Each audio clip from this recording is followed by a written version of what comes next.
Hello everyone, thanks for coming.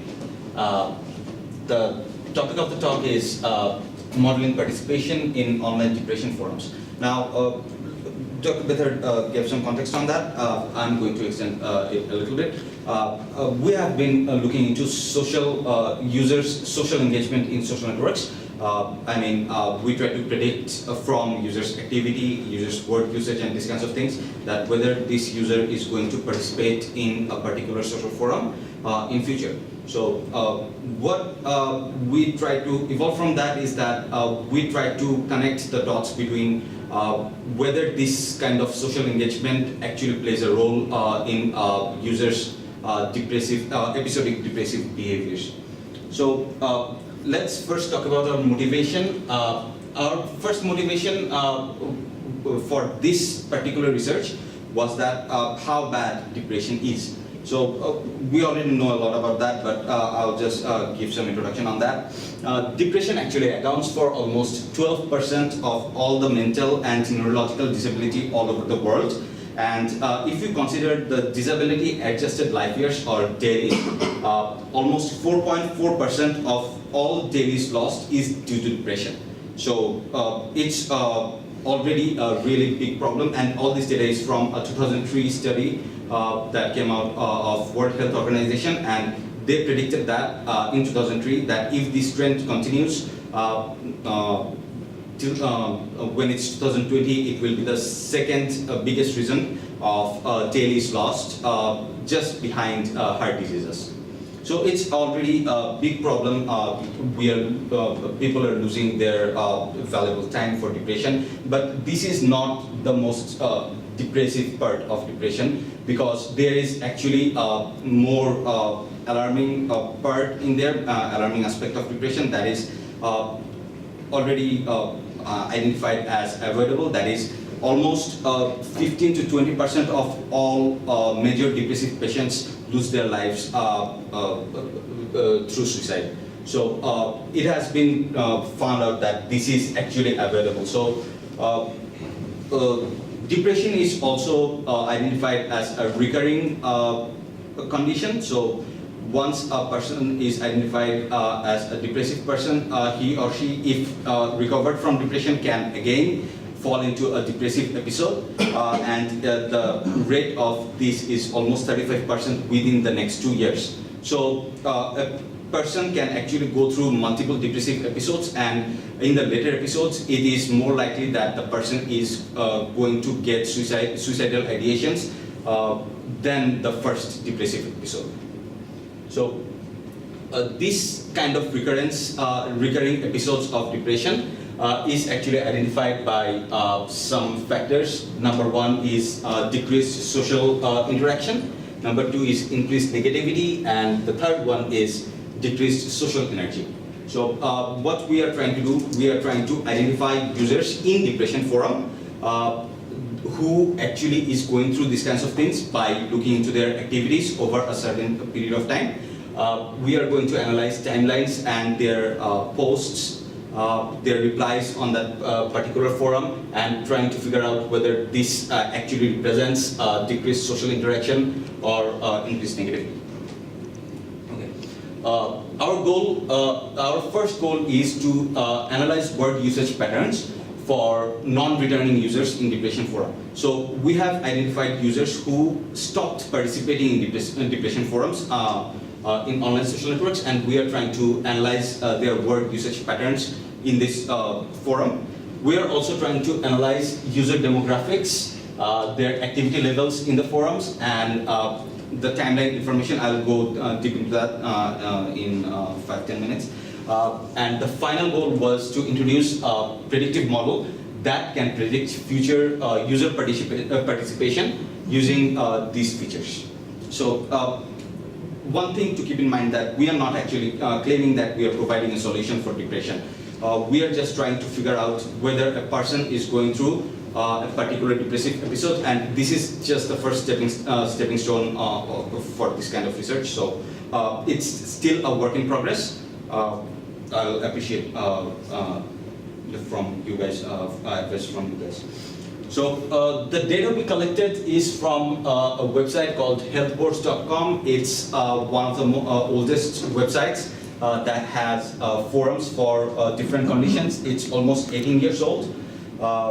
We have collected from three sets of conditions. The number one is depression, and it is our main focus. But to compare the patterns we found from depression, we needed two control groups.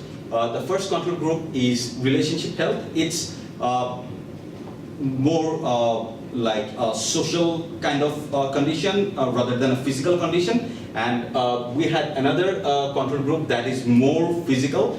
That's brain and nervous system disorder. We had 10 sub-forums within that brain and nervous system disorders. They are arachnoiditis, Alzheimer's, dementia, ALS, aneurysm, Bell's palsy, brain and head injury, dizziness, vertigo, etc. So this is a summary of the data we collected from health forums. From depression, we had almost 20,000 posts. A post is actually a thread initiation by a user, and replies are the comments or replies under that particular thread. So we had almost 20,000 posts from depression, almost 18,000 posts from relationship health, and 30,000 from brain and nervous system disorders. And we have a lot more replies from these forums. We have more than 100,000 from depression, almost 200,000 from relationship health, and 75,000 from brain and nervous system disorder. We analyzed the activities of 15,000 users from depression, 12,000 users from relationship health, and more than 14,000 users from brain and nervous system disorder. I will shorten this as BNS from now on. Now, if we look into this, the last row of the table, we can see that reply per user is almost 7 for depression, 16 for relationship health, and 5 for BNS. That means in relationship health, people are more likely to engage with each other because users try to reply more to threads. Depression and BNS looks almost similar, but we will use this as a feature and see if that helps to identify a non-returning user. Now, our first thing we try to do is analyze the language a user has used in this forum. So our first hypothesis was the final post of a user might include linguistic cue of decreasing social interaction. So what we did, we collected the pointless mutual information, or PMIs, of n-grams with the last post, of the user. PMI signifies whether an n-gram occurs in the last post by chance or it is actually relevant to last post. So we have collected all the unigrams and bigrams from all the users' last posts, and we have calculated the PMIs for these unigrams and bigrams. For our research, we found out that the bigrams actually contribute more to the research, so I'm presenting only the bigrams here. Before looking into depression, let's look into the BNS and the relationship. In BNS, the top bigrams with highest PMIs is actually related to all the physical conditions like got Bell's. Probably it's these Bell's come from Bell's palsy. There's neural canal, bulge, mild posterior. I mean, these are almost medical kind of terms. From relationship, it's related to the context of relationship. There is narcissist, there are some relations like wife and fiance, dad, there is a confession part in there. I mean, it's mostly related to relationship kinds of things. But if we look into depression, there are some revealing terms in there. For example, there are mentions of medicines in depression forums, and like Pristic is a medicine, and also a generic term depression medication. We shortened this to accommodate this term here. So these kinds of terms actually appear in the last post more often than the others. Also, there is an apparent call of help from people in their last post. We have found that this term that it's from I am suffering is pretty common in the last posts. Also, this one is particularly disturbing, that cut myself appears a lot more in last post than in some other posts. Also, people actually look for helps in their last posts. So these are some revealing terms that we found out while analyzing the words from users.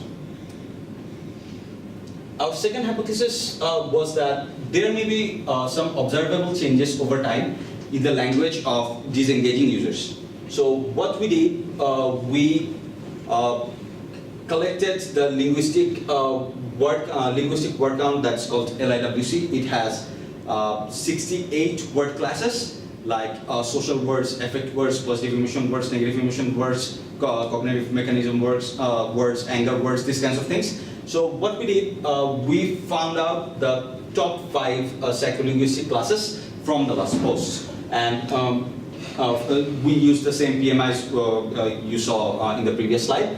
The top LIWC classes were social words, cognition words, affect words, positive emotion words, and negative emotion words. Now, we thought the progression of these kinds of words in users' later activities may help us to figure out whether this user is going to disengage in this forum. So what we did, we analyzed the top 100 returning and top 100 non-returning users and their last 12 months of activities. How we defined top 100? We defined top 100 by figuring out a user who participated in the forum for at least 1 year and had at least 100 posts and comments in that particular forum. So analyzing this, we have found out these are the graphs we found out. The first one, the top one, is the social words. The second one, the yellow one, is the cognition words. Then it's affect, positive emotions, and negative emotions. So what you can see is that for that 4 classes, not social, other 4 word classes are actually pretty similar in depression and relationship health if we consider only the not returning users. So only thing is different is that in relationship health, people uses more social words. I'm assuming, we are assuming that people are actually is more social in their word usage in relationship health, but that's not the case for depression words. Depression, in depression, it's already low. It's pretty low compared to relationship health social word usage, and you can see that after 11 months, in the last month, there is a significant drop in the social word usage. That's almost a 40% drop in the social word usage. That's pretty alarming. If we compare that to brain and nervous system, it's almost similar. The brain and nervous system social word usage is also pretty high, and depression is still low. So what we figured out from here is that people in depression forums tends to use less social words, and if a user is not returning, the last month's usage of social words actually dips quite a lot. Our third linguistic thing was, the hypothesis was, the sentiment score of the later activities of a user in a forum may provide some insight into decreased social interaction. I think I'm going a little faster than I should. Sentiment score of later activities may provide some insight. To find out the sentiment scores of a post from a user, we used Stanford Core NLP Sentiment Analyzer. It's actually a sentence-based sentiment analyzer.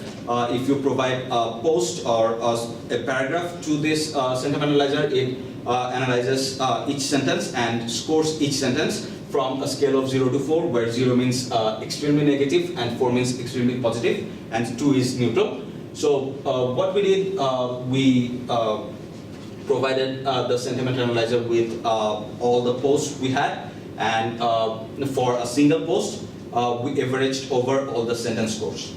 One interesting thing we found out while we were doing this sentiment analysis, we found out a lot of people do not use punctuation marks in their posts in social networks. So whenever you are not using punctuation mark in a post, it's actually a really big sentence, right? The entire post is a really big sentence. And whenever we try to run sentiment analyzer on that post, it takes quite some time, because it's a deep learning sentiment analyzer and it takes quite some time.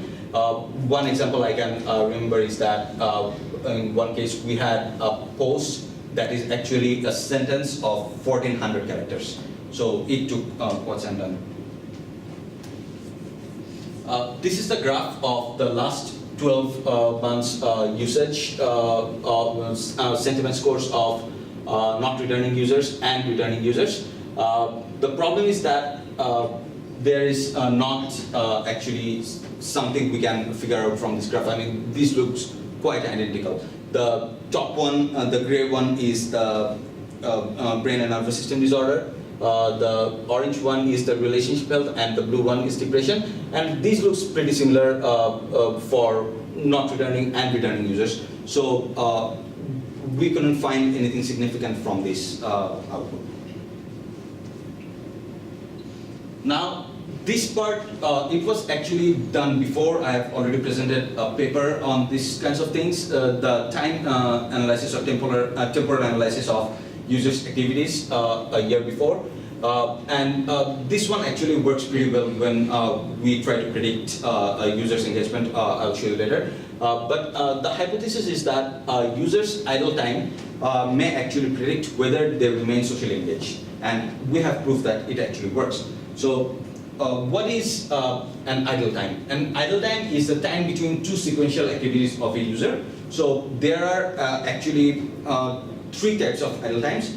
First one is the lurking time, or the initial idle time. The user created his or her account and posted something on a forum. In between these two events, that is the initial idle time.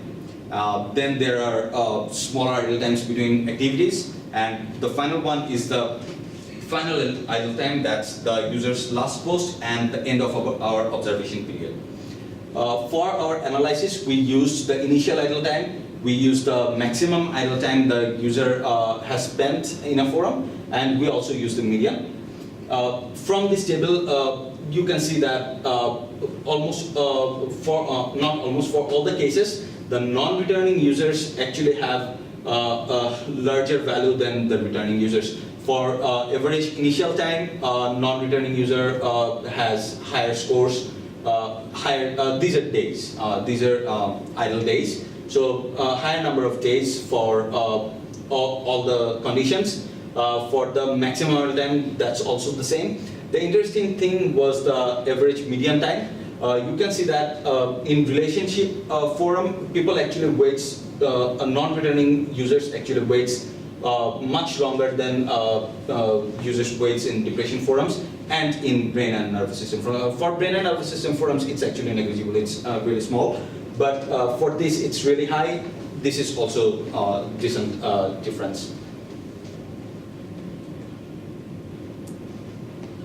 Now, we have analyzed all the features we had for our work. Now we are going into the prediction task.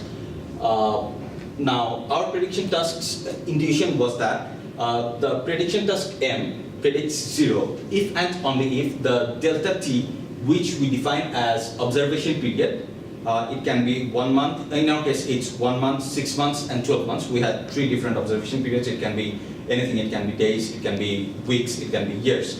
So the prediction task predicts 0 if and only if the observation period has elapsed since the user created account and will be inactive longer than ever before. So what happens is that, suppose the user created his or her account, then he posted a thread like 2 months after that, then 1 month after that, then 3 months after that, and stopped participating. So the maximum time the user waited between two activities is 3 months. We are looking into an entire observation period, and then we are waiting for another 3 months to see that whether this is a natural behavior of the user or the user has already stopped participating. So this is the mathematical description of the prediction model. If A is an activity, this is the start time of a user, the account creation time of a user, and if that account, the account creation time plus observation period plus that max time is greater than the time we are observing, then we are predicting that the user is actually returning. But if the time is not less than this time, we are predicting that the user is not returning in that forum. For the prediction task, we used 6 set of features. The first set was the profile demographics. We only found out 3 demographics for each user. The username, 4. The username, the user's gender, the user's location, and whether the user has an image on their profile or not. These are the only 4 demographics we got. We had activity information. The activity information is the number of posts, the number of replies, the number of self-replies, like the number of times that a user has replied to his or her own post, the number of other replies, the number of replies a user has received from other users, these kinds of things. The next set of feature is called timeline information. It is actually the features that you have seen here. We had initial idle time of a user, we had median idle times, we had the maximum idle time, the final idle time of users. Then we had some linguistic features. First, these linguistic features are pretty basic. The first one is bags of n-grams from last post. So we used 3 kinds of n-grams. We used unigrams, we used bigrams, and we used 1 skip 2 grams. All of these features have been found out to be useful for this kinds of work in other researches, so we used all 3 of them. Then we used the word counts, the percentage word counts of LIWC categories from last post. For this we used all the LIWC categories, not the top 5 only I have shown previously, but all of them, all 68 of them. And finally we used the sentiment score of the last post from user. We used a simple L2 regularized logistic regression. We used the already implemented version from liblinear. We had 8,398 total users. These users are only from the depression forum because we are trying to predict user participation depression.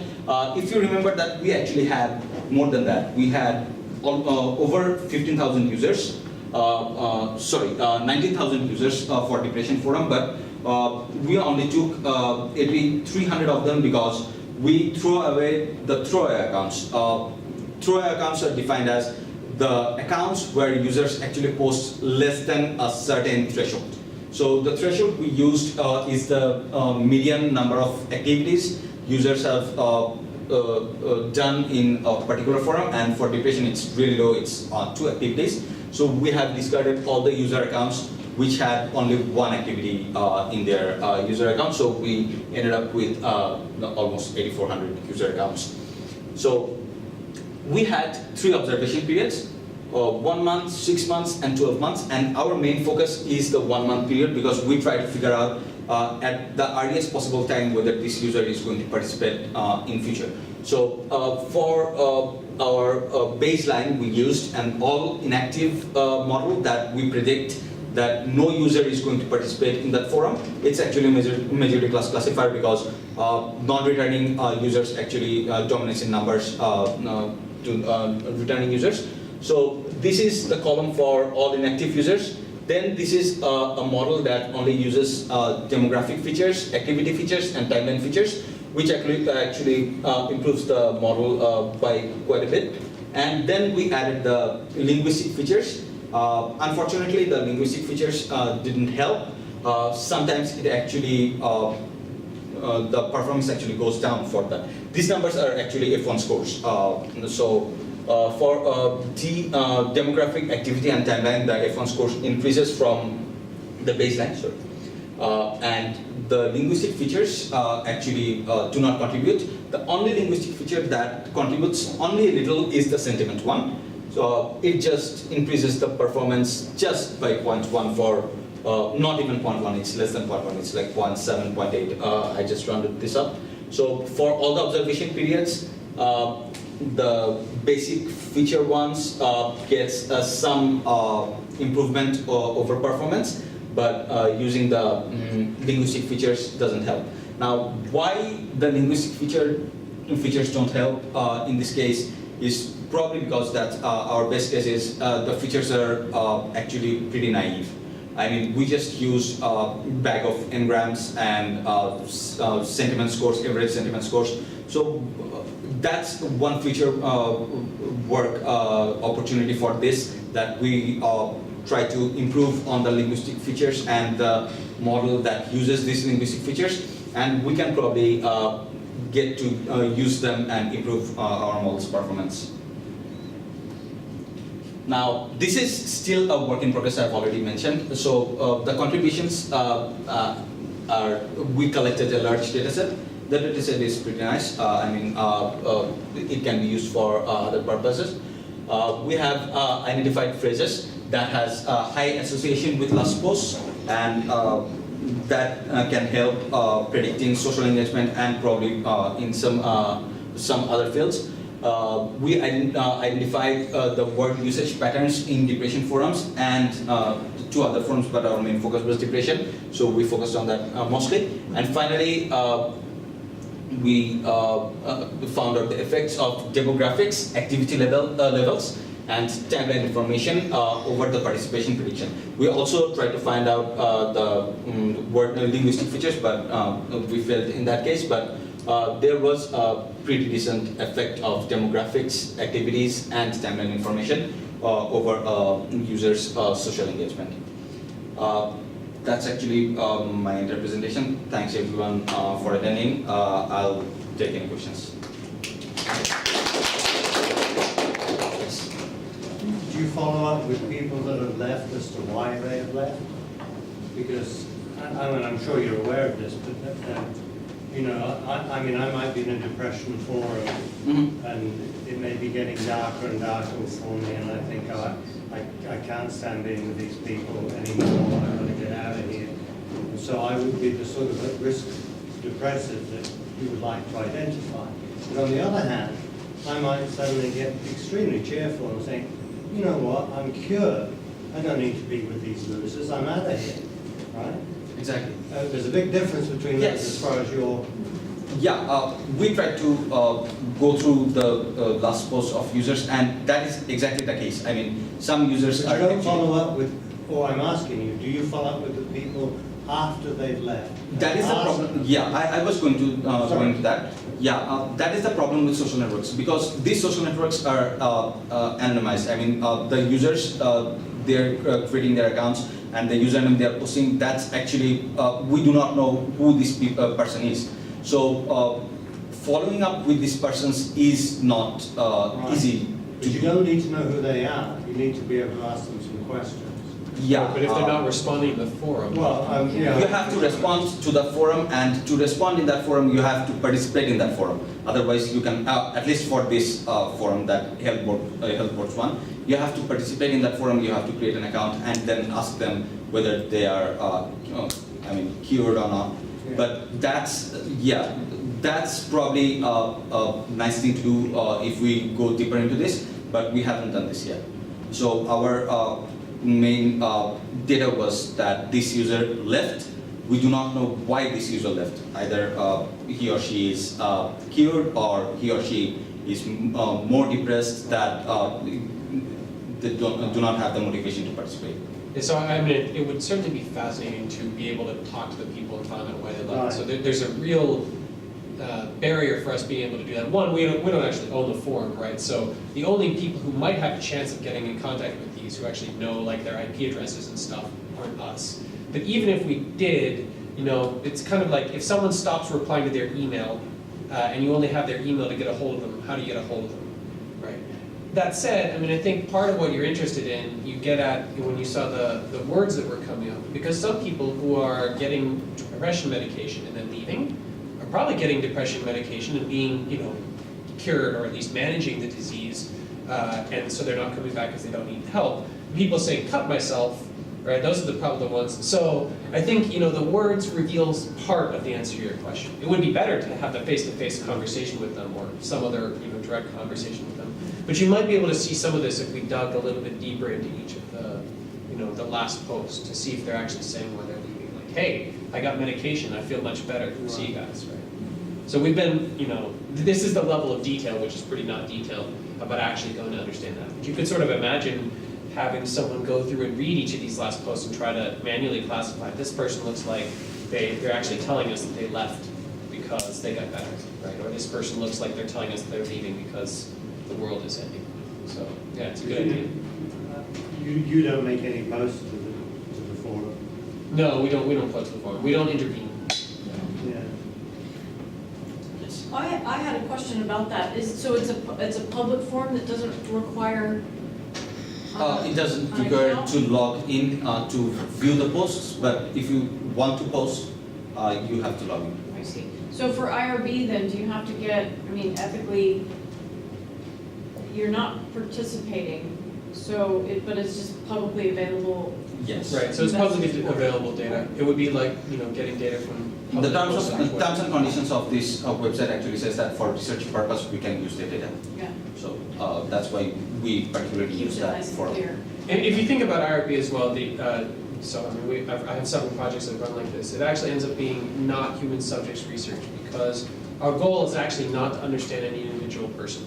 Right. Right, so we're not actually going to look at any person. One, we can't even track it to real people, but even if you thought that we could, Right. we're not, our goal is not to understand the people, our goal is to understand sort of, you know, generic things about the models that we could be learning, right? And so from those perspective, you know, we're not actually doing human subjects research. It's an ongoing problem though with these online message boards and doing research in them, because if it's publicly accessible without a lot of accountability or permissions, then you end up with more sort of trash talking and trolling and but then if it's permission only and then you get permission to participate, then you're a participant and then and you're in there as a participant and then you have to announce yourself as a researcher and then there's an IRP issue. So it's an ongoing thing. It's nice to hear how you navigated it. It sounds excellent.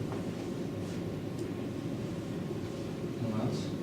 Are you planning to reconstruct communication in diets and reconstruct how support or maybe negative communication is happening between users? So cyberbullying or this I kind of think he's things? talking more just about looking at the reply structure, who's replying to. Yeah, I think that's what This defines the website network. has a problem with that. This website is not built like Facebook or Reddit. I mean, there is no hierarchy of replies. So if you are posting a reply, it actually is a reply to the thread initiation. It is not a reply to reply. It probably is a reply to reply, but there is no way we can identify from the structure that user has actually replied to another user who has replied in that thread. I mean, So it's all flat hierarchy. It's not that you couldn't read them and as a human probably infer that this is a reply to something else, but if you look at the data that comes out, the data gives you no hint that someone actually wanted to reply to a reply rather than a reply to a post. And so you have very limited structure in the replies. Now you could still say this is a reply to a post and look at the pairings of those kind of things, but And so Yeah. what is the practice? Are they generally addressing the post or, I mean, so how to put that? I mean, Both. how they just keep track as a user by reading all the thread? Is that something they can? Yeah. Mostly it's like that. Sometimes users actually quote some other people's reply, other users' reply, so that can be used as a hierarchy, but that's a pretty naive hierarchy because that is not defined through the entire set of data. I mean, just think about what Facebook was like, whatever, Yeah, 4 like years 4 years ago, ago. before, when it didn't have, when you couldn't reply to a reply, it just showed them all. And how did you figure out what you were replying to? Well, you just read all the ones before you and Yeah. figured it out, right? Yeah, So, I see. And is there any structure in the sense that like in Facebook, you know, it's probably something more around the person who sent the post. So the people are, you know, develop a relation in that sense that Yeah, that's- I know this user, so I revisit it. Yeah. This person revisits me, and some Probably, dialogues going on. there are mentions of other usernames in reply that can be used to infer this kinds of relationship. Also, I told about the quotes that user posts in their replies that can be also inferred to other replies, but this is not generalized. I mean, if we use them as a hierarchical thing to model the entire hierarchy, there will be a lot of data left that doesn't fall into that hierarchy. So it's not generalized at all.